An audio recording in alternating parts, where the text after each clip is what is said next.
নমস্কার। আজকে আমরা একটা বেশ ইন্টারেস্টিং রিপোর্ট নিয়ে কথা বলবো। রিপোর্টে ভারতের একটা ডুয়েল স্ট্র্যাটেজির কথা বলা হয়েছে। একদিকে আন্তর্জাতিক মঞ্চে ভারতের শক্তি প্রদর্শন, আর অন্যদিকে দেশের ভেতরেই একটা বিতর্কিত নীতি নিয়ে জোর আলোচনা। চলুন এই দুটো দিকই একটু খতিয়ে দেখা যাক। একদিকে ভয়ঙ্কর সব অস্ত্র আর অন্যদিকে অর্থনীতির জন্য একেবারে ফুলপ্রুফ প্ল্যান। এই প্রশ্নটাই ছিল রিপোর্টার মূল আকর্ষণ।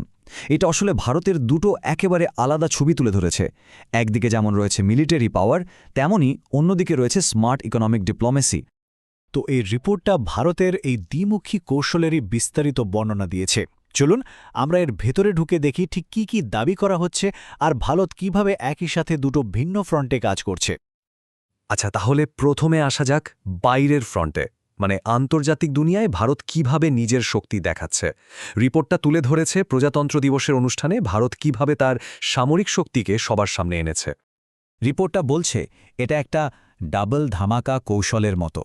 একদিকে যেমন নিজেদের তৈরি করা মারাত্মক সব অস্ত্র দেখিয়ে মিলিটারি পাওয়ারের মেসেজ দেয়া হচ্ছে, ঠিক তেমনি ইউরোপের সাথে একটা বিরাট বাণিজ্যিক চুক্তি করে ইকোনমিক ডিপ্লোম্যাসির খেলাও চলছে। আর কি কি অস্ত্র দেখানো হয়েছে শুনলে অবাক হতে হয়। BrahMos supersonic missile, Rafale fighter jet, S-400 air defence system, এমনকি ভারতের নিজস্ব প্রথম হাইপারসনিক গ্লাইড মিসাইলও। রিপোর্ট অনুযায়ী এটা সোজা কথাই কম্পিটিটরদের জন্য একটা কড়া বার্তা ছিল। আর শোনা যাচ্ছে প্রধানমন্ত্রী নাকি নিজেই ইউরোপীয় নেতাদের এই অস্ত্রগুলোর ক্ষমতা বুঝিয়ে বলছিলেন। তো মিলিটারি পাওয়ার তো গেল, এবার আসা যাক অর্থনীতির কথায়। রিপোর্টটাতে ইউরোপিয়ান ইউনিয়নের সাথে একটা বিশাল বড় ডিলের কথা বলা হয়েছে। এটাকে বলা হচ্ছে মাদার অফ অল ডিলস, মানে সব চুক্তির সেরা। এই চুক্তিটা এত গুরুত্বপূর্ণ কেন? কারণ রিপোর্ট অনুযায়ী এটা ভারত আর ইউরোপীয় ইউনিয়নের মধ্যে প্রায় ১৯ বছরের একটা ডেডলক ভেঙে দিয়েছে। হ্যাঁ, ঠিকই, ১৯ বছর ধরে যেটা আটকে ছিল সেটাই এবার হতে চলেছে। আর এর অর্থনৈতিক দিকটা তো বিশাল। এখন ভারত আর ইউরোপের ২৭টা দেশের মধ্যে ট্রেড হয় $১৩৬ বিলিয়ন।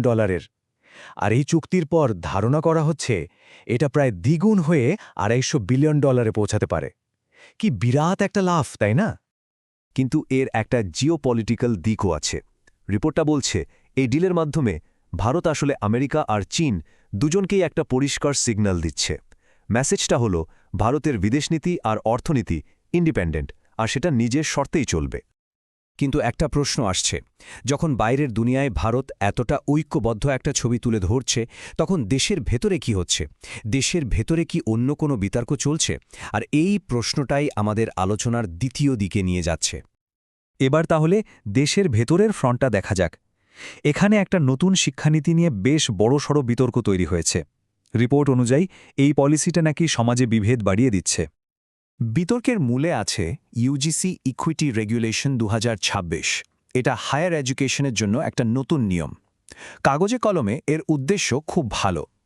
ছাত্রছাত্রীদের মধ্যে জাতি, লিঙ্গ বা শ্রেণী নিয়ে যাতে কোনো বৈষম্য না হয় সেটা দেখা। কিন্তু এটা নিয়ে সমালোচনা হচ্ছে প্রচুর। রিপোর্ট অনুযায়ী সমালোচকরা কয়েকটা বড়সড় প্রশ্ন তুলেছেন, যেমন এখানে নাকি অভিযুক্ত ছাত্র বা ছাত্রীকেই নিজেকে নির্দোষ প্রমাণ করতে হবে। কেউ যদি মিথ্যে অভিযোগ করে তার জন্য কোনো শাস্তির ব্যবস্থা নেই। আর একটা বড় অভিযোগ হলো এটা যেন ধরেই নিচ্ছে যে জেনারেল ক্যাটেগরির ছাত্রছাত্রীরাই সবসময় দোষী, ফলে তাদের সুরক্ষার কোনো ব্যবস্থা নেই। আর এতে ক্যাম্পাসের জাতিগত বিভেদ আরও বাড়তে পারে বলে ভয় পাওয়া হচ্ছে। চলুন এই ইউজিসির নিয়ম নিয়ে বিতর্কটা আরেকটু তলিয়ে দেখা যাক। রিপোর্টটা কিন্তু এর সাথে অতীতের কিছু ঘটনার তুলনা টেনেছে, যা পুরো বিষয়টাকে আরও ইন্টারেস্টিং করে তুলেছে। এই নিয়মের বিরোধিতা কতটা তীব্র সেটা অলঙ্কার অগ্নিহোত্রীর কথা শুনলেই বোঝা যায়। উনি একজন পিসিএস অফিসার, যিনি এর প্রতিবাদে চাকরি ছেড়ে দিয়েছেন। উনি সরাসরি বলেছেন এই নতুন নিয়ম জেনারেল ক্যাটাগরির ছাত্রছাত্রীদের আগে থেকেই ক্রিমিনাল হিসেবে ধরে নিচ্ছে। রিপোর্টটা এখানে একটা দারুণ তুলনা করেছে। ২০১১ সালে কংগ্রেস সরকারের সময় একটা সাম্প্রদায়িক হিংসা বিল আনা হয়েছিল। সমালোচকদের মতে সেই বিলের মূল সমস্যা ছিল এটা ধরে নিত যে কোনো দাঙ্গায় সংখ্যাগরিষ্ঠরাই সবসময় আক্রমণকারী। আর সমালোচকদের মতে ইউজিসির এই নতুন নিয়মটাও ঠিক একই লাইনে ভাবা হয়েছে। এখানেও যেন ধরে নেওয়া হচ্ছে যে বৈষম্যের ক্ষেত্রে জেনারেল ক্যাটাগরি হল আক্রমণকারী। সবচেয়ে মজার ব্যাপার কি জানেন? রিপোর্ট বলছে সেই সময়কার বিরোধী দল বিজেপি কিন্তু ২০১১ সালের বিলটার প্রচণ্ড বিরোধিতা করেছিল। বিষয়টাতে একটা পলিটিক্যাল অ্যাঙ্গেলও চলে আসে। যখন ভোটের এই ডেটাটা সামনে আসে। রিপোর্ট অনুযায়ী জেনারেল ক্যাটেগরির ভোটাররা কিন্তু রুলিং পার্টির একটা বড় ভোট ব্যাংক। যেমন 2024 সালের নির্বাচনে হিন্দু জেনারেল কাস্টের প্রায় 53% ভোট শাসক দল পেয়েছে। ফলে এই বিতর্কটা আরও জটিল হয়ে যাচ্ছে। তাহলে আমরা দুটো একেবারে আলাদা ছবি দেখলাম। একদিকে গোটা বিশ্বের সামনে ভারতের পাওয়ার প্রজেকশন, আর অন্যদিকে দেশের ভেতরে একটা নীতি নিয়ে বিভাজন। এবার এই দুটো ছবিকে পাশাপাশি রেখে দেখার পালা। এক কথায় বলতে গেলে এটা দুটো ভিন্ন গল্পের মতো। একটা গল্প হল বিশ্বমঞ্চে ভারতের সামরিক, অর্থনৈতিক আর কূটনৈতিক শক্তি দেখানোর, আর অন্য গল্পটা হল দেশের ভেতরের একটা পলিসি নিয়ে, যা সমাজের মধ্যে বিতর্ক আর বিভেদ তৈরি করছে। আর এখানেই আজকের আলোচনার সবচেয়ে বড় প্রশ্নটা উঠে আসছে। একটা দেশ কিভাবে একই সাথে বাইরের দুনিয়াকে নিজের শক্তি দেখায় যখন তার নিজের ভেতরেই ভাঙনের সুর বাজছে? রিপোর্টটা ঠিক এই প্রশ্নটাই আমাদের সবার ভাবনার জন্য ছেড়ে দিয়ে যাচ্ছে।